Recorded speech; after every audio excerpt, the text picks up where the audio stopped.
আজকে ইফতারিতে আমার শাশুড়ি মানে আম্মা বানিয়েছিল বাঁধাকপির পাকোড়া।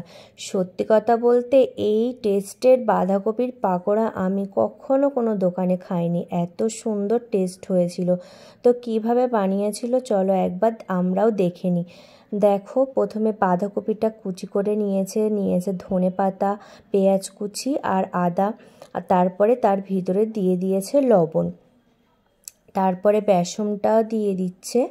এটাতে 2 থেকে 3 চামচের মতন বেসন লেগেছিল। এই যা দেখছো তোমরা যতটা বাঁধাকপি, পেঁয়াজ আর ধনেপাতা ছিল, আর এটা দিয়ে দিচ্ছে চালের গুঁড়ো। আমি জিজ্ঞাসা করছিলাম যে চালের গুঁড়োটা দিলে কি হবে, বললো চালের গুঁড়োটা দিলে এই যে বাঁধাকপির পাকোড়াটা এটা অনেকক্ষণ ধরে একদম মচমচে থাকবে। আর নিয়েছিল এখানে লঙ্কা গুঁড়ো দিয়েছিল, হলুদ গুঁড়ো দিয়েছিল, জিরে দিয়েছিল, একটু গোটা জিরে ছিল, এই হচ্ছে মশলা, আর ছিল কাঁচা লঙ্কা। দেখো, তারপরে খুব ভালো করে এটা মেখে নিয়েছে। মেখে নেওয়ার পরে এটা হাত দিয়ে একটা বলের মতন করে নিচ্ছে। আর তারপরে ছিল একটা টুইস্ট। হ্যাঁ, সাফওয়ান তো একটু চিকেন ভালোবাসে, চিকেনের সব কিছু হলে ওর কাছে ভালো লাগে, তো ওর ভিতরে আজকে চিকেন রান্না হয়েছিল। তো এই বলের ভিতরে একটা চিকেন দিয়ে দিয়েছে সাফওয়ানের জন্য। আমাদেরও হয়ে যাবে আজকে চিকেন বাঁধাকপি পাকোড়া। তা দেখো, সবগুলো একটা একটা করে বলের মতন করে বানিয়ে নিচ্ছে গোল করে। দেখো, তার একটা তো বানানো হয়ে গেছে, তারপরে আবার একটা বানাচ্ছে।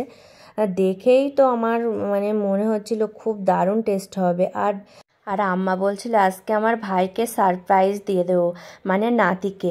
ওর ভিতরে চিকেন দিয়ে দিয়েছে, বলবে যে চিকেন দেয়নি, ওকে একটু বোকা বানানো হবে। তো দেখো, এই গল্প করতে করতে আম্মা সবগুলোকে বানিয়ে নিয়েছে। আর এদিকেও তেলটাও আমি গরম বসিয়ে দিয়েছিলাম, কারণ ইফতারির আর বেশিক্ষণ সময় ছিল না, তো আমি তাড়াতাড়ি করে আবার ভেজেও নিচ্ছিলাম। দেখো কি সুন্দর করে ফুলছে, আর কোনোটাও ছেড়ে যাচ্ছে না, একটা পুরো গোটা গোটা থাকছে। আর আমি একটা কাঁটা চামচ দিয়ে এক সাইড লাল হয়ে গেলে আবার এক সাইডটা উল্টে দিচ্ছিলাম। অনেক সময় বাঁধাকপি এরকম দিলে না ছেড়ে যায়, আমি করতে গেলে তো মাঝে মাঝে ছেড়ে যায়, মশলা মানে ভিতর থেকে বাইরে বেরিয়ে আসে। কিন্তু আজকে দেখো, একটা বাঁধাকপির পাকোড়াও ছেড়ে যায়নি কিংবা ভিতর থেকে মানে ফেটে যায়নি কোনো কিছু, একদম পারফেক্টলি গোল যেমনভাবে দেওয়া হয়েছিল সেইভাবেই মানে বাঁধাকপির পাকোড়াটা ভাজা হয়েছিল। আর খেতে যা টেস্ট হয়েছিল সে কি আর বলবো। সাফওয়ান তো পুরো অবাক, বলল দাদি এত সুন্দর পাকোড়া বানাতে পারে, কই আগে তো কখনো খাওয়াইনি। তো তোমাদেরও যদি ভালো লেগে থাকে তাহলে তোমরাও বাড়িতে ট্রাই করতে পারো, আশা করি ভালো লাগবে। আর দোকানের থেকে তো অনেক ভালো লাগবে, এটা আমি গ্যারান্টি দিয়ে বলতে পারি। টাটা।